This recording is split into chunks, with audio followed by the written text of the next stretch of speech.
Hi friends, how are you? బాగున్నారండి?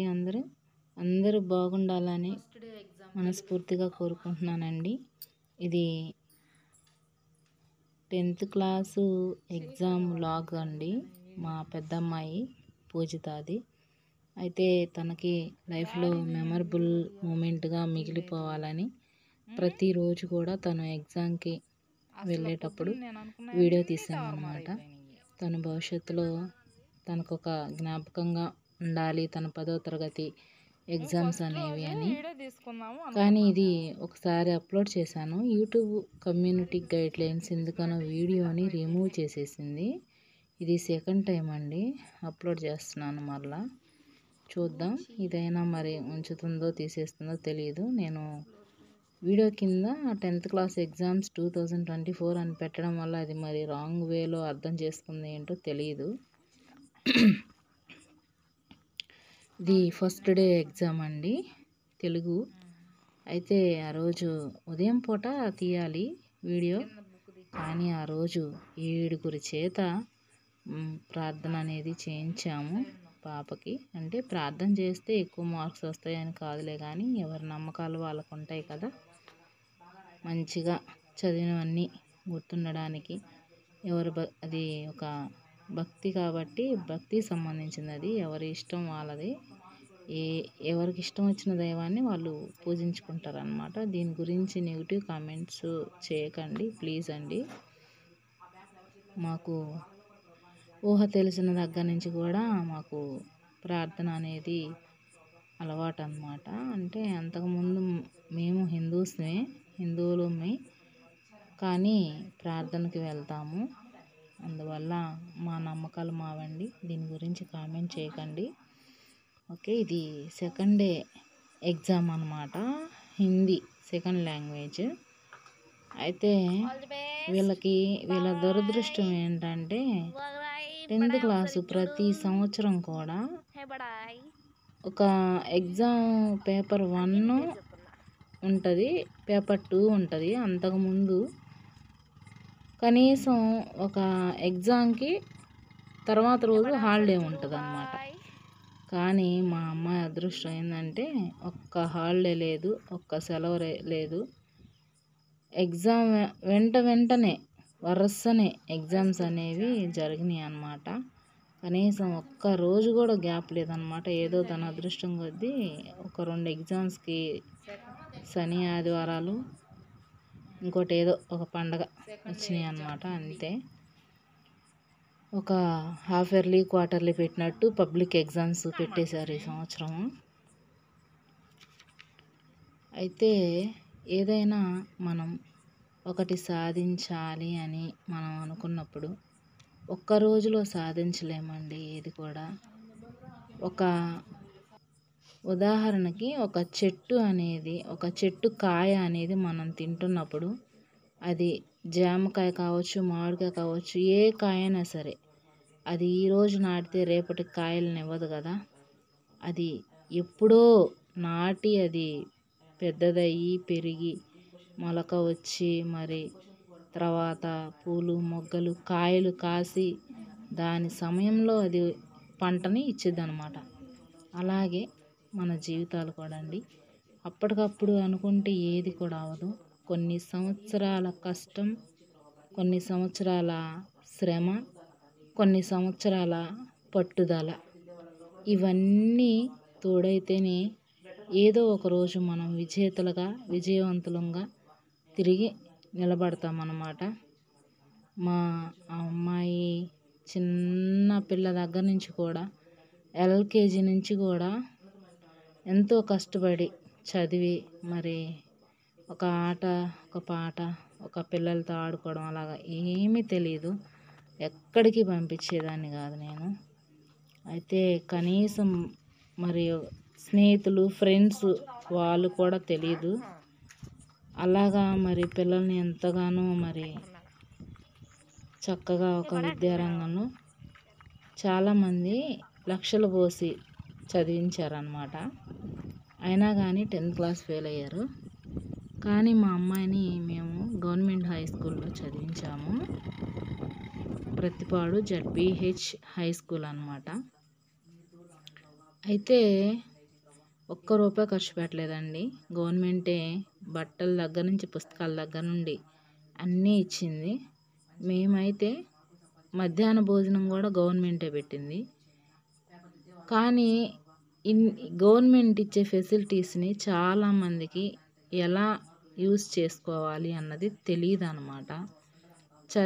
మన పిల్లలు చాలామంది పేరెంట్స్ ఏం ఆలోచిస్తారంటే పెద్ద పెద్ద స్కూల్స్లో జాయిన్ చేస్తే పిల్లలు బాగా చదువుతారు అని అనుకుంటారు. అలా ఏం ఉండదండి. మన పేరెంట్స్ అనేవారు కరెక్ట్గా ఉండి పిల్లల్ని కరెక్ట్గా ఉంచి స్కూల్లో టీచర్స్ కూడా కరెక్ట్గా ఉంటే ఎక్కడున్నా కానీ విద్యార్థి అనేవారు ఒక ఉన్నతమైన స్థానంలో నిలబడతారండి. అనుక్షణం వాళ్ళు ఒక ఉన్నతమైన స్థానంలోకి వెళ్ళిన దాకా కూడా ఒక తల్లిదండ్రులుగా మనదే ప్రతి ఒక్క బాధ్యత వాళ్ళది, మనం తీసుకోవాలి. వాళ్ళు చెప్పినా వినరు, అయినా కానీ మనం వదలకూడదు. కోపం వచ్చినా ఏదొచ్చినా కానీ వదిలిపెట్టకూడదు. ఒక ఉన్నతమైన స్థానంలోకి వెళ్ళేంత వరకు కూడా. అయితే ఇక్కడ మేము చాలా 10th క్లాస్ ఎగ్జామ్స్ కోసం ఎంతగానో ఎదురు చూసాము. వచ్చినాయి అవి రిజల్ట్స్ కోసం చాలా చాలా ఎదురు చూసాము అన్నమాట. చాలామంది మా అమ్మాయిని అప్రిషియేట్ చేశారు. తెలిసిన వాళ్ళు తల్లిదండ్రులుగా మమ్మల్ని అప్రిషియేట్ చేశారు. పిల్లలు చాలా బాగా 540 మార్కులు వచ్చినాయి 600కి. చాలా బాగా చదివించారు. చాలా బాగా చదివింది. బాగా వచ్చినాయి మార్కులు. కొంతమంది చాలా బాగా మాట్లాడారు, కొంతమంది కొంచెం బాధపడ్డారు. ప్రైవేట్ స్కూల్స్లో చదివించి కూడా ఫెయిల్ అయినారు. 5 లక్షలు చదివించి కూడా ఫెయిల్ అయిన పిల్లలు తల్లిదండ్రులు వచ్చి చాలా బాధపడ్డారు అన్నమాట మాతో చెప్పి. కాబట్టి ఇంకా నెక్స్ట్ ప్రాసెస్ ఏంటి అనేది నెక్స్ట్ వ్లాగ్లో చూపిస్తానండి. ఓకే, ఇది మాత్రం మా పాప కోసం, మా పాపకి లైఫ్ లాంగ్ గుర్తుండిపోవాలని ఈ వీడియో అండి. Okay, thank you. చాలామంది గవర్నమెంట్ స్కూల్స్ అంటే చాలా చిన్న చూపు చూస్తారండి.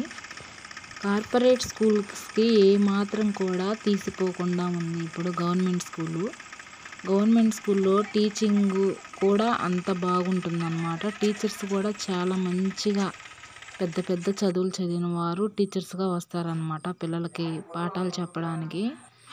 అదే ప్రైవేట్ స్కూల్స్లో అయితే 10th, ఇంటర్, డిగ్రీ ఇవి పూర్తి చేసిన వాళ్ళని తక్కువ శాలరీ పెట్టుకొని వాళ్ళ చేత విద్యా బోధన అనేది చేపిస్తారనమాట. కానీ ఈ సంవత్సరం 2024 ప్రతిపాడు ఒక టాపర్గా నిలిచిందనమాట. 580 మార్కులతో టాప్గా నిలబడింది హై స్కూలు. ప్రైవేట్ స్కూల్స్కి గట్టి పోటీ ఇచ్చిందండి. 500కు పైగా విద్యార్థులు 26 మందికి వచ్చిందండి. ప్రైవేట్ స్కూల్లో కూడా రాలేదు అంతమంది పిల్లలకి 500 పైగా మార్కులు. సరిగా గవర్నమెంట్ని మనం ఉపయోగించుకుంటే గవర్నమెంట్ని మించి ఏది కూడా ఉండదు. చక్కగా పిల్లల్ని సమయానికి స్కూల్కి పంపించి సాయంత్రం ఉదయం పూట ప్రైవేట్ చెప్పించి ఖాళీ టైంలో ఇంట్లో పేరెంట్స్ అనేవాళ్ళు పిల్లల్ని పట్టించుకొని పిల్లలు ఏం చేస్తున్నారు, ఏం చూస్తున్నారు, ఏం రాస్తున్నారు, టైంని ఎలా వినియోగించుకుంటున్నారు, సమయాన్ని ఎలా ఖర్చు పెడుతున్నారు, మంచి కోసం ఖర్చు పెడుతున్నారా, చెడు కోసం ఖర్చు పెడుతున్నారా అన్నది మనం అనుక్షణం కూడా పిల్లల్ని చూసుకుంటూ ఉండాలి. అప్పుడు మనం సరైన దారిలో ఉంటే పిల్లలు ఆటోమేటిక్గా సరైన దారిలోకి వస్తారన్నమాట. కాబట్టి నేను చెప్పాలనుకున్నది ఏంటంటే ఈ వీడియో ద్వారా ఏదైనా కానీ కష్టపడితే సాధ్యం కానిది ఏదీ లేదండి. మొక్కలోనే ఏదైనా కానీ మనం వంచగలం. మోనయ్యాక ఆ మ్రొక్కని మనం వంచలేము. కాబట్టి పిల్లలకి చిన్న పిల్లలుగా ఉన్నప్పుడే మంచి అలవాట్లు, మంచి బుద్ధులు, మంచి పాఠాలు అనేవి నేర్పించండి. తల్లిదండ్రులుగా మీరు మంచి దారిని చూపించండి. మనం వెళ్ళే దారి మంచిది కానప్పుడు పిల్లలు కూడా ఆ దారిలోనే వస్తారు. మేము వెళ్ళే దారిలో మీరు వద్దు అన్నా కానీ వాళ్ళు వినరు. ఎందుకంటే వాళ్ళకి పుట్టడంతో మనం తెలుసు, మన అలవాట్లు తెలుసు, మన మార్గం తెలుసు, మన పనులు తెలుసు. ఇంకా వేరేవి ఏవి కూడా రావు. వాళ్ళకి మంచిగా రావాలంటే రావు. కాబట్టి మనం మంచిగా ఉండి పిల్లలకి మంచి దారిని చూపించి వాళ్ళని ఉన్నతమైన స్థానంలో మనం తీసుకొని వెళ్ళాలి. పేరెంట్స్గా అది మన బాధ్యత అన్నమాట. ఇంకా ఈ మా ఇంట్లో మేము గట్టిగా నమ్ముతాము, కష్టపడితే సాధ్యం కానిది ఏదీ లేదు. అది సంపాదన అయినా, జీవితమైనా, చదువైనా, ఏదైనా సరే మనం కష్టపడకుండా కూర్చొని అది రావాలి, ఇది కావాలి అంటే ఏది రాదు. కష్టపడాలి. కష్టాన్ని నమ్ముకున్న వ్యక్తిగా మా వారు ఎప్పుడు పిల్లలకి చెప్తారనమాట. కష్టపడితే ఏదైనా సాధించగలం. కష్టాన్ని నమ్ముకొని చెడిపోయిన వారు ఎవరు లేరు అని ఎప్పుడూ కష్టం గురించే మాట్లాడతారనమాట పిల్లలతో. కష్టం కష్టం కష్టం, ఆ కష్టం అన్న పదం ఎక్కువగా మా ఇంట్లో వినబడుతూ ఉండిద్ది. ఆ కష్టాన్ని నమ్ముకొని మరి ఉన్న వ్యక్తి మరి వాళ్ళ నాన్నగారు అన్నమాట. కానీ ఆ కష్టాన్ని ఎప్పుడు కూడా ఆయన్ని కింది స్థాయికి తీసుకొని వెళ్ళలేదు. కష్టాన్ని నమ్ముకొని ఒంటరిగా ఒంటి చేత్తో కుటుంబాన్ని ముందుకు తీసుకొని వెళ్తూ ఉన్నాడు. ఆ కష్టం ఆయనకి ఎప్పుడు విజయాల్ని ఇచ్చింది కానీ అపజయాల్ని ఎప్పుడూ ఇవ్వలేదు. అదే పిల్లలకు కూడా నేర్పిస్తూ ఉంటాడనమాట.